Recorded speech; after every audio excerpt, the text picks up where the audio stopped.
Hola, mi nombre es Juan Carlos Castillo y quiero hablarte de un tema muy importante, muy interesante, vigente para el momento actual que está viviendo nuestro país y casi toda Latinoamérica. Para eso te invito a que vamos a Mateo capítulo 5, versículo 1 al 10. Dice de la siguiente forma: viendo la multitud, subió al monte y sentándose vinieron a él sus discípulos. Y abriendo la boca les enseñaba diciendo: bienaventurados los pobres en espíritu, porque de ellos es el reino de los cielos. Bienaventurados los que lloran, porque ellos serán consolados. Bienaventurados los mansos, porque ellos recibirán consolación. Bienaventurados los que tienen hambre y sed de justicia, porque ellos serán saciados. Bienaventurados los misericordiosos, porque ellos alcanzarán misericordia. Bienaventurados los limpios de corazón, porque ellos verán a Dios. Bienaventurados los pacificadores, porque ellos serán llamados hijos de Dios. Bienaventurados los que padecen persecución por causa de la justicia, porque ellos es el reino de los cielos. Quiero empezar entonces con una pregunta relacionada con el texto, y es: ¿quiénes son los que siguen a Jesús? A Jesús lo siguen los carentes, los que carecen. A Jesús lo siguen los que andan en oscuridad. A Jesús lo siguen los humildes. Frente a esa situación que he presentado, Jesús va a dar una respuesta que va a ser fundamental para resolver ciertas situaciones que ellos están viviendo. Jesús se dirige a una población que es marginada, a una población que económicamente tiene problemas, a una población que ha sido subyugada. Son carentes porque adolecen en su economía de recursos, adolecen de ciertos bienes. Estas personas carecen de cosas materiales muy importantes para los seres humanos. Esas necesidades han llevado a que muchas personas replanteen cómo solucionar el problema. Y aquí, en este escenario tan dramático de tanta necesidad, es donde aparece Jesús, y estas personas empiezan a ver en Jesús la posibilidad de que esas carencias vayan siendo eliminadas. El otro grupo que sigue a Jesús es el grupo de aquellos que andan en oscuridad. En el Evangelio de Mateo, capítulo 4, versículo 15 y especialmente el versículo 16, dice que el pueblo de tinieblas vio gran luz, y a los asentados en región de sombra de muerte, luz les resplandeció. Momentos antes, Jesús ha escuchado que su primo Juan está detenido, está en la cárcel. Y a partir de ahí se dirige a una región a la cual el profeta Isaías había dado una profecía, y a esa región que estaba en oscuridad, a esa región se acerca Jesús de Nazaret. Hay una comunidad que no encuentra salida, que no ve la salida, porque no hay una luz. Pero a esa comunidad la luz de Jesús le ilumina, le resplandece y le permite ver que hay otra posibilidad, que hay otro camino. Son personas que quizás no carecen de elementos materiales como los anteriores, pero carecen de otras cosas que no les permite cómo llevar su vida mejor. Son personas que no saben hacia dónde ir porque el camino se ha oscurecido. Y otro grupo de personas que siguen a Jesús son los humildes, aquellos que reconocen que aunque lo tengan todo, realmente necesitan de la persona de Jesús, y ellos son los que empiezan a seguirlo. En el capítulo 4, más o menos del versículo 12 en adelante, hay un grupo de personas que al llegar a Jesús empiezan a seguirlo. Estas personas reconocen que el único que les ha ayudado y que el único que les puede ayudar es Jesús. Creo que esa palabra nos habla mucho para el día de hoy. Creo que necesitamos ser humildes y reconocer que aunque tengamos todos los bienes materiales, o aunque carezcamos de ellos y haya una posibilidad de acceder soluciones frente a esas situaciones, la única persona que realmente va a solucionar eso es Jesucristo. Y es por ello que este grupo de personas empiezan a seguir a Jesús, porque ven en Jesús un Mesías Salvador que los va a redimir y que va a acabar con todo el imperio que los tiene subyugados.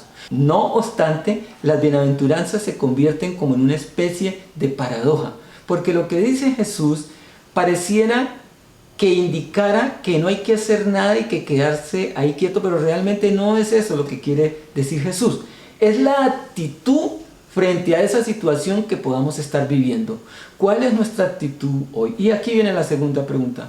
¿Por qué son bienaventurados? ¿Quiénes son esos que son bienaventurados? Son los pobres en espíritu, son los que lloran, son los mansos, son los que tienen hambre y sed de justicia, son los limpios de corazón, son los pacificadores, son los que padecen persecución por causa de la justicia. Es una paradoja, porque a estas personas que están atravesando una serie de opresiones y de dificultades y de problemas, Jesús les dice que son bienaventurados. La palabra bienaventurado significa bendecidos, significa dichosos, significa alegres, significa gozosos.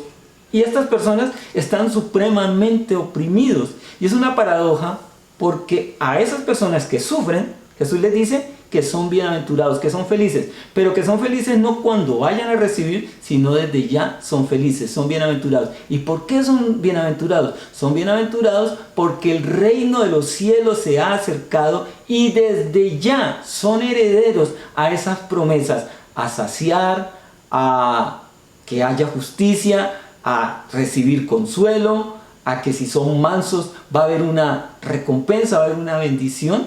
Son bienaventurados también porque estas personas con esas acciones alumbran el camino de aquellos que ven la injusticia y todas estas cosas como malo y que quizás contemplan otras posibilidades para que se cumpla una justicia que creen ellos y que realmente les está faltando. Ahí hay una parte muy interesante y habla de la justicia. ¿Qué es la justicia? La justicia, de acuerdo a la palabra de Dios, es hacer la voluntad de Dios. La justicia de Dios es diferente a la justicia del hombre. La justicia del hombre es una justicia de rencor y de venganza. Por eso Jesús dice, habéis oído que, entre muchas cosas, ojo por ojo y diente por diente. Dice Jesús, pues ahora no será así. Jesús no ha venido a cambiar la ley. Es un nuevo Moisés que ha venido no a transformarla, sino, dice él, a cumplirla. Jesús es el que ha tenido hambre. Jesús es el que ha sido manso. Jesús es el que ha sido atacado. Y ese Jesús, por amor a nosotros, ha esperado la justicia de Dios. Es decir con esto que no haya una reacción frente a la opresión. No es eso lo que dice Jesús, es cómo lo hacemos.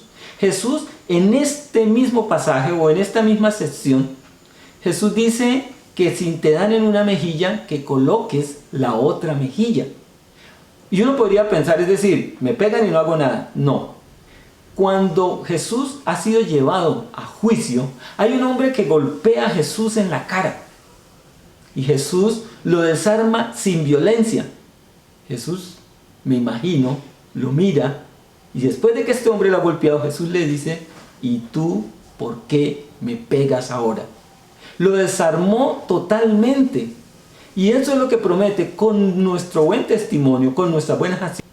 Ahora, no es por las buenas acciones que ellos hagan que son bienaventurados. Son bienaventurados porque han empezado a seguir a Jesús. Y como siguen a Jesús, el comportamiento es como el de Jesús.